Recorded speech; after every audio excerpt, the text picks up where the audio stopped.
एक ऐसा देवरथ जिसका एक पहिया सूर्य और दूसरा पहिया चंद्रदेव बने, जिसके सारथी स्वयं ब्रह्मा जी और चारों वेद उस रथ के घोड़े बने।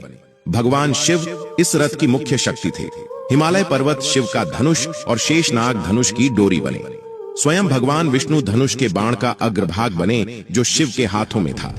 ऐसा क्या हुआ कि ब्रह्मांड की सारी शक्ति और तीनों देव ब्रह्मा, विष्णु और महेश को एक साथ युद्ध के मैदान में उतरना पड़ा। आइए जानते हैं किरण कथा के साथ।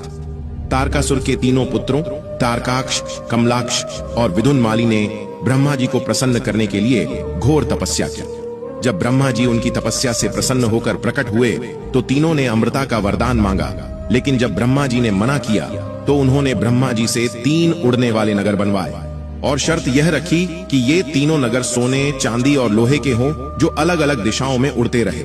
ये केवल तभी नष्ट हो जब हजारों साल में एक बार सिर्फ एक क्षण के लिए सीधी रेखा में आए और उन्हें केवल एक ही बाण से नष्ट किया जा सके।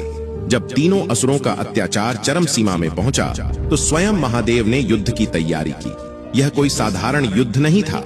इस युद्ध में पृथ्वी रथ बनी, सूर्य और चंद्रदेव उस रथ पहिए बने, ब्रह्मा जी सारथी बने और चारों वेदों ने घोड़ों का रूप लिया। हिमालय पर्वत शिव का धनुष और शेषनाग धनुष की डोरी बने, जिसके बाण की नोक में स्वयं भगवान विष्णु विराजमान थे।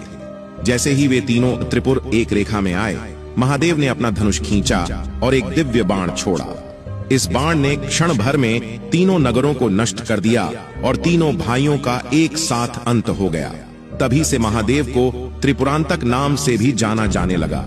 जय शिव शंकर।